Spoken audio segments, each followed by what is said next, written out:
Malgré le fait qu'aux dernières nouvelles, il y avait à peu près une centaine de travailleurs qui avaient toujours pas réintégré leur emploi, la compagnie avait offert aux employés qui sont de retour, donc à l'intérieur de l'usine, de faire du temps supplémentaire. J'en ai parlé hier, je trouvais que c'était bien délicat pour un travailleur d'accepter, malgré le fait que pendant 6 mois, ils ont saigné du nez un petit peu financièrement. Ça peut être tentant de dire on va en mettre un peu plus sur notre paye, quand tu as des confrères qui ont toujours pas retrouvé leur job et qui se contentent toujours de leur fonds de grève.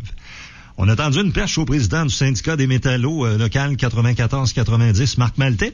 Il accepte évidemment de répondre à nos questions ce matin, comme il fait de toute façon, règle générale. Marc, bon matin. Bon matin, messieurs. Ça va bien? Je dirais qu'au fur et à mesure que le monde rentre à l'usine, je te dirais que ça va mieux. Là, au moment où on se parle, on a toujours 34 personnes qui attendent le fameux appel de retour au travail. Et en plus, on a des gens à l'intérieur de l'usine qui ont fait leur accueil, mais qui n'ont pas été rappelés. Donc, on a quelques-uns qui n'ont pas retrouvé encore leur emploi à temps plein. Là. Donc, je te dirais que quand ça sera tout réglé, là, je vais aller très, très bien. Alors, le score juste ce matin, Marc, qui n'ont pas été réintégrés, on est à combien? À l'heure actuelle, ils n'ont pas été réintégrés du tout, qui n'ont pas eu d'accueil, quoi 34. Que ce soit. Là, on a 34 personnes qui attendent toujours le fameux appel. À ce temps, tous ces gens-là, la date la plus loin, c'est bien sûr le 7 novembre. Tout le monde va être sur la liste de paye de manière régulière, mais en attendant, effectivement, on fait des représentations pour accélérer ce retour au travail-là. Puis aussi pour s'assurer qu'on a des accords encore avec la compagnie au niveau des rappels, ces choses-là. Donc, on est en délibération là-dessus avec la partie patronale. À quel moment, Marc, tu as eu connaissance que tu as des travailleurs syndiqués, des membres du syndicat qui s'étaient fait offrir de faire du supplémentaire la semaine passée? Il y a 2 semaines, j'ai entendu des rumeurs comme cela. On a enquêté justement pour savoir qu'est-ce qui se passait. Il y a certains secteurs justement où on a fait appel à du temps supplémentaire, puis encore à ma connaissance, bien entendu, les gens ont refusé. Là. Si des membres de ton syndicat avaient accepté de faire du temps supplémentaire, tu leur aurais dit quoi?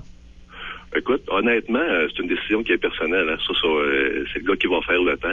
C'est bien entendu, par exemple, on n'est pas des genres de gars de syndicats à mettre de la pression sur notre membership, mais c'est bien entendu qu'en ce qui me concerne, puis je pense que c'est connu, là, au moment où on se parle, où la compagnie peut même faire appel à des travailleurs surnuméraires, c'est-à-dire qu'elle pourrait rappeler un des 34 personnes qui attendent à la maison, là, la rentrée pour 8 heures, pour 4 heures.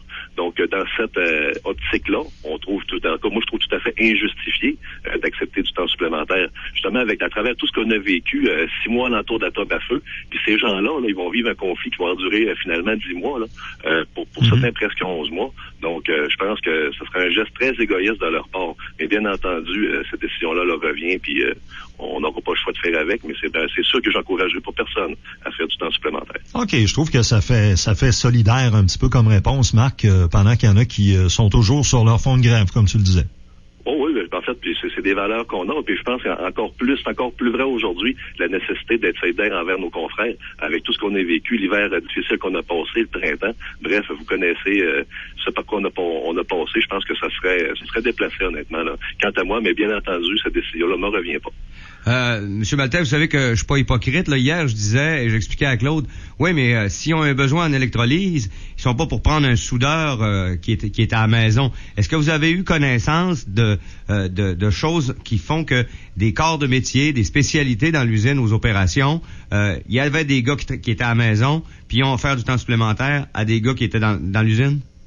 Non, je dirais que c'est vraiment pas une question d'accord de métier, parce qu'on a même des secteurs, entre autres l'électrolyse particulièrement, on a plus de besoins que d'ordinaire à l'électrolyse, parce que justement c'est une période de démarrage. Donc on a des gens qui étaient qualifiés, qui avaient déjà occupé ces postes-là, qui ont pu être assignés au département d'électrolyse. Mais c'est vraiment pas une question de catégorie d'emploi, là. Oui, mais on va prendre l'exemple de l'électrolyse. Là, dans les 34 qui n'ont pas eu leur accueil, est-ce qu'il y en a qui c'est du monde de l'électrolyse là-dedans? Non, il n'y a pas personne de l'électrolyse, mais par exemple, tu sais, dans le fond, il y a des tâches, quand on dit que les gens vont être assignés à l'électrolyse, c'est pas nécessairement des gens qui vont occuper tous les postes à l'électrolyse. Il pourrait y avoir des activités, entre autres, de manutention, des activités qui demandent, plus physique un peu, là, de taclage dans les cuves, des choses comme cela. Il y aurait une multitude de travaux sur lesquels ils pourraient travailler, là, à l'électrolyse et ailleurs. OK. Autre dossier, j'ai découvert dans mon pare-brise hier une affiche qui me dit qu'il y a Assemblée générale spéciale du local des métallos 94-90 ce soir au Hall Janois à 19h15 et demain matin à la salle Jean-Marie Ouellette sur la rue Saint-Joseph à 7h15, qu'il y a 2 assemblées, il n'y a rien de spécial là-dedans. C'est toujours comme ça dans vos installations parce que il y a les gars qui travaillent de nuit. La grosse assemblée, c'est toujours le soir. Puis la gang de nuit, ben vous les rencontrez après. Là, ce serait pour... il y aura un vote, c'est inscrit sur la fiche, il y aura un vote et c'est pour de l'aide financière à un travailleur qui a été mis à pied.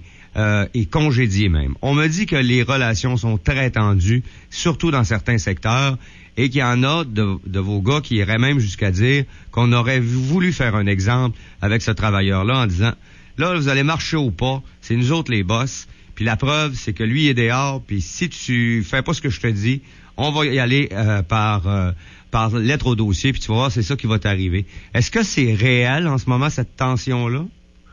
La tension est réelle. Je dirais qu'au fur et à mesure où les travailleurs rentrent, je dirais que ça diminue beaucoup, là. Mais c'est vrai que la tension est réelle. Puis sans dire que ce cas-là est un exemple que la compagnie s'en sert pour faire une démonstration aux autres, une démonstration de peur. Je prétendrais pas ça. D'ailleurs, je veux vraiment pas m'étirer sur ce dossier comme étant litige juridique. Je voudrais surtout pas porter préjudice à mon confrère. Donc, je m'étendrai pas là-dessus. Mais c'est vrai que le climat est très particulier, là. On le disait dans la question du protocole de retour au travail. Je pense on aurait pu mettre beaucoup plus d'efforts pour justement s'assurer que le futur de cette usine-là à court, moyen, long terme soit meilleur. Je vous dirais qu'il y a une gestion très difficile. C'est une gestion qui est dure. C'est vrai que le climat il est pas bon, là. Mais on espère, un coup que tout le monde va être rentré, on espère, puis on va travailler dans ce sens-là aussi pour amener ça à quelque chose de normal. Mais c'est certain que des questions disciplinaires comme celle-là, ben les gens regardent ça d'un œil très critique. Je vous dirais que ça n'a pas fait aucunement de diminuer justement la solidarité entre les membres. Mais je pense pas que c'est des messages. Je pense pas qu'en 2012, ça serait très intelligent de penser comme ça, là. On va en frapper un, ça va faire peur aux autres. Je pense pas que c'est une gestion très, très moderne de la main-d'œuvre. Donc, ce soir, il y a un point à l'ordre du jour. C'est écrit qu'il va y avoir vote. C'est pour l'aide financière à ce travailleur-là, exact? Exactement. On a, nous autres, dans nos statuts, d'ailleurs, c'est un règlement qui a été décidé en Assemblée, une aide statutaire qui est offerte à tous les travailleurs vivant une suspension ou un congédiement. Donc, la discussion que les membres ont demandé d'avoir une Assemblée générale, d'ailleurs, c'est le fruit d'un avis de motion qui est venu de l'Assemblée.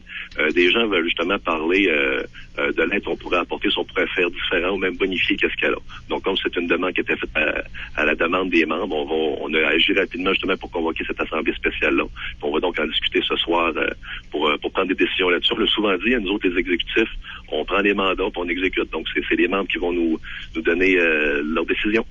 Marc, j'ai aussi su que d'autres travailleurs avaient eu des rencontres où on avait pointé du doigt un petit peu leur attitude à l'intérieur de l'usine, leur attitude générale et autres. Est-ce que ce sont des choses dont le syndicat a eu vent aussi? Je dirais qu'on a eu des affaires, des exemples, je dirais, qualifiés d'imbéciles. Là. On a eu des gens qui ont eu des pressions disciplinaires parce qu'ils ont refusé de saluer un surintendant ou des choses comme celle-là.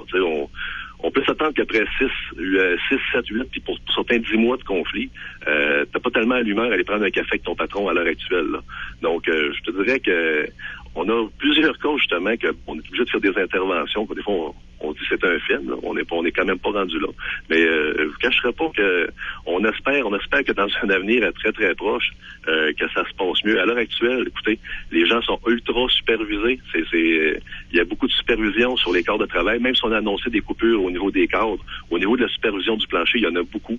Donc, les gens se font carrément suivre. Puis, comme de fait, on accepte les ordres que l'on nous donne. Là, c'est ce qu'on est obligé de faire dans notre contrat de travail. Puis, on s'y prête. Maintenant, quand même que je vous dirais que les gens sont très, très, très, très heureux de la façon dont ça se passe le retour. C'est vraiment pas le cas.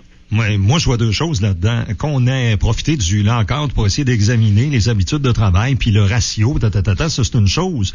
Mais qu'on tombe en face d'un gars parce qu'il n'a pas salué un supérieur ou autre, c'est pas un petit peu abusif, ça? Oh, ben selon moi, c'est abusif. D'ailleurs, c'est la représentation que l'on a faite. Là, je pense que c'est très humain de comprendre ça. Bien entendu, le syndicat non plus tolérerait pas que les gens se sacent après puis sans voix paître. C'est pas une bonne attitude. On s'attend que tout le monde, puis les syndiqués comme les cadres, fassent leur journée de travail normale, puis reviennent à la maison, pas trop débattis. Là. Donc, comme je vous dis, on travaille dans le sens de ramener les choses, mais bien entendu, il faut que les deux veuillent ça. Hein. Donc, dans les prochains jours, on verra bien encore. On espère que cette pression, pas qu'on veut travailler moins, pas du tout. On espère que cette pression-là spéciale va arrêter. Là. Ouais. Faut rappeler qu'à l'heure actuelle, les gens, puis je pense que c'est unique au Québec, c'est assez rare. Des salles d'équipe pas de porte où ce que ton superviseur est dans le passage pour épier qu'est-ce que tu vas dire, pour espionner, puis monter des dossiers. Des affaires comme ça ça n'a pas d'allure en 2012. On s'attend à plus de respect de nos patrons, bien entendu. Marc, on n'est pas à l'intérieur de l'usine, mais finalement, le climat n'a pas l'air beaucoup mieux en ce 23 octobre qu'il était le 30 décembre dernier, à veille du déclenchement du lockout.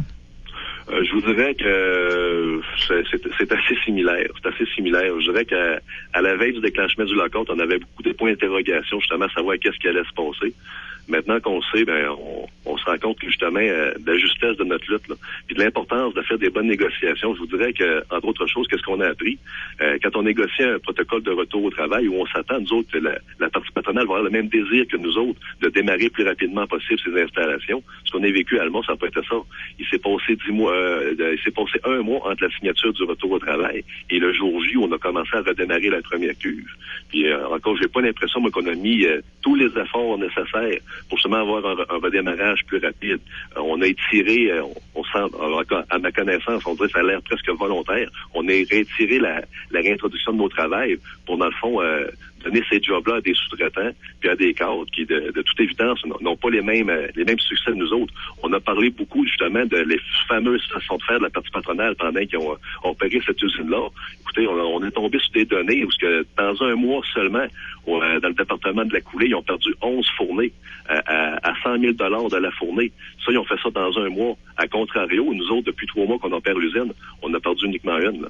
Donc, la fameuse expertise puis les fameuses façons de faire qui sont tellement merveilleuses, dans la réalité, ce qu'on constate, c'est pas ça du tout. L'expertise des travailleurs syndiqués, je pense que, on l'a toujours dit, doit être reconnue puis doit être mise à profit pour justement avoir des meilleures performances de ces usines-là. Parfait. Demain matin, on vous envoie quelqu'un à 7h15.